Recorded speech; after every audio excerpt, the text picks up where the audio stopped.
নমস্কাৰ আপোনালোক সকলোকে নতুন এটা ভিডিঅ'লৈ স্বাগতম জনাইছোঁ 29 তাৰিখৰ পৰীক্ষালৈ মাজত মাত্ৰ 7 দিন বাকী আছে এই 7 দিনত আমি 30টা টপিক আলোচনা কৰিম আৰু এই 30টা টপিকৰ ভিতৰত এনেকুৱা টপিকসমূহ থাকিব যিসমূহ টপিকৰ পৰা পৰীক্ষাত কোৱেশ্চন অহাৰ যথেষ্টখিনি সম্ভাৱনা আছে গতিকে এটা টপিকো আপোনালোকে মিছ নকৰিব প্ৰতিটো টপিকৰ ভিডিঅ' আপোনালোকে ভালদৰে চাই যাব আজিৰ এই ভিডিঅ'টোত আমি আলোচনা কৰিম ৰাষ্ট্ৰীয় ঘাইপথৰ বিষয়ে অৰ্থাৎ কোনটো ৰাষ্ট্ৰীয় ঘাইপথে কি পথ সংযোগ কৰিছে খুবেই এটা গুৰুত্বপূৰ্ণ টপিক আৰু এই টপিকটোৰ পৰা যোৱা বছৰ এৰি পৰীক্ষাত কোৱেশ্চন আহি গৈছে গতিকে খুবেই এটা ইম্পৰ্টেণ্ট টপিক হয় ভিডিঅ'টো ভালদৰে চাব মন দি চাব আৰু প্ৰতিটো ভিডিঅ' চাব এটা ভিডিঅ' মিছ নকৰিব অন্ততঃ এই 30টা আপোনালোকে টপিকৰ ওপৰত ভিডিঅ' চাই 29 তাৰিখে পৰীক্ষা দি অলপ হ'লেও ইম্প্ৰুভমেণ্ট লাভ কৰিব ঠিক আছে চ' বেছি পলম নকৰি আমি আৰম্ভ কৰিছোঁ প্ৰথমতে আমি 31 নং ৰাষ্ট্ৰীয় ঘাইপথ চাই লৈছোঁ 31 নং ৰাষ্ট্ৰীয় ঘাইপথে সংযোগ কৰিছে 37 নং ৰাষ্ট্ৰীয় ঘাইপথৰ সৈতে উত্তৰ শালমাৰা নলবাৰী বাইহাটা চাৰিআলি আৰু আমিনগাঁও সংযোগ কৰিছে এতিয়া আপোনালোকে লিখালিখিৰ সিস্টেম কৰিব নালাগে পৰীক্ষালৈ যেহেতু যথেষ্ট কম দিন আছে গতিকে আপোনালোকে ভিডিঅ'টো লাগিলে 2-3 বাৰ চাই যাব এবাৰতে মনত ৰাখিব চেষ্টা কৰিব লিখালিখি সিস্টেম এতিয়া নকৰিব 31 নং ৰাষ্ট্ৰীয় ঘাইপথে 37 নং ৰাষ্ট্ৰীয় ঘাইপথৰ সৈতে উত্তৰ শালমাৰা নলবাৰী বাইহাটা চাৰিআলি আৰু আমিনগাঁও সংযোগ কৰিছে ঠিক আছে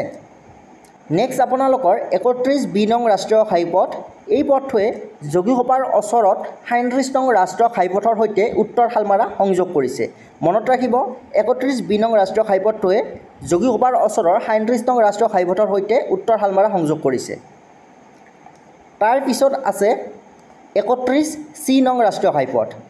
এই ঘাইপথটোৱে বিজনীৰ ওচৰৰ 31 নং ৰাষ্ট্ৰীয় ঘাইপথৰ সৈতে কচুগাঁও চিডলি সংযোগ কৰিছে ঠিক আছে বিজনীৰ ওচৰৰ 31 নং ৰাষ্ট্ৰীয় ঘাইপথৰ সৈতে কচুগাঁও চিডলি সংযোগ কৰিছে 31 চি নং ৰাষ্ট্ৰীয় ঘাইপথটোৱে তাৰ পিছত আছে 34 নং ৰাষ্ট্ৰীয় ঘাইপথ 34 নং ৰাষ্ট্ৰীয় ঘাইপথটো নগাঁও ডবকা ডিমাপুৰ সংযোগ কৰিছে নগাঁও ডবকা ডিমাপুৰ সংযোগ কৰা ৰাষ্ট্ৰীয় ঘাইপথটো হৈছে 34 নং ৰাষ্ট্ৰীয় ঘাইপথ ভালদৰে মনত ৰাখিব তাৰ পিছত আছে 37 নং ৰাষ্ট্ৰীয় ঘাইপথ 37 নং ৰাষ্ট্ৰীয় ঘাইপথে সংযোগ কৰিছে গোৱালপাৰা গুৱাহাটী জৰাবাদ নগাঁও কমাৰগাঁও যোৰহাট মাকুম চৈখোৱাঘাট ঠিক আছে আকৌ এবাৰ কৈছোঁ 37 নং ৰাষ্ট্ৰীয় ঘাইপথটোৱে সংযোগ কৰিছে গোৱালপাৰা গুৱাহাটী জৰাবাদ নগাঁও কমাৰগাঁও যোৰহাট মাকুম চৈখোৱাঘাট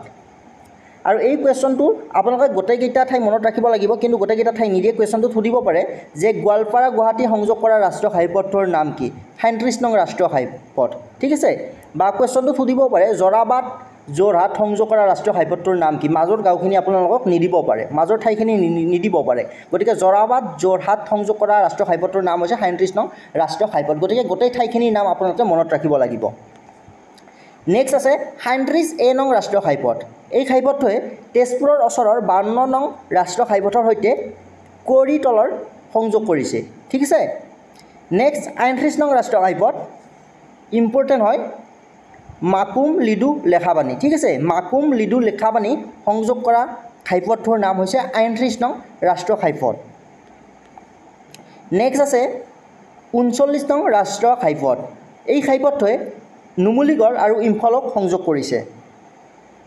39 নং ৰাষ্ট্ৰীয় ঘাইপথটোৱে নুমলীগড় আৰু ইম্ফলক সংযোগ কৰিছে তাৰ পিছত আছে 44 নং ৰাষ্ট্ৰীয় ঘাইপথ এই ঘাইপথটোৱে বদৰপুৰ শ্বিলং সংযোগ কৰিছে 44 নং ৰাষ্ট্ৰীয় ঘাইপথটোৱে বদৰ আৰু শ্বিলঙক সংযোগ কৰিছে 51 নং ৰাষ্ট্ৰীয় ঘাইপথটোৱে সংযোগ কৰিছে পাইকানৰ পৰা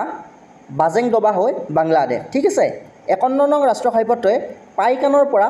বাজেংডবা হৈ বাংলাদেশ সংযোগ কৰিছে তাৰ পিছত আছে 52 নং ৰাষ্ট্ৰীয় ঘাইপথ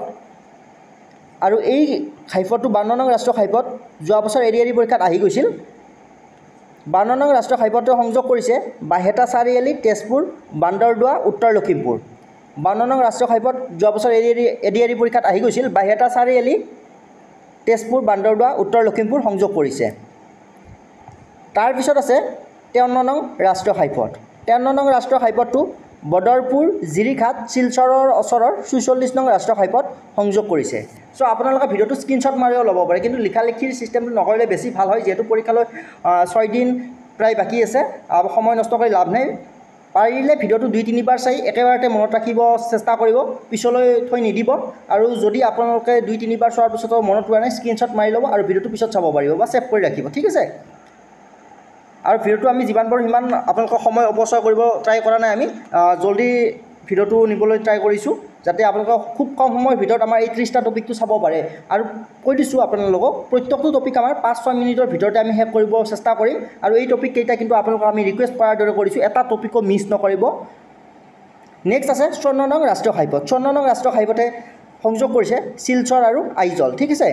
61 নং ৰাষ্ট্ৰীয় ঘাইপথে সংযোগ কৰিছে অসম নাগালেণ্ড সীমান্ত অসম নাগালেণ্ড সীমান্ত সংযোগ কৰিছে 61 নং ৰাষ্ট্ৰীয় ঘাইপথ নেক্সট আছে 152 নং ৰাষ্ট্ৰীয় ঘাইপথ 152 নং ৰাষ্ট্ৰীয় ঘাইপথ সংযোগ কৰিছে পাঠশালাৰ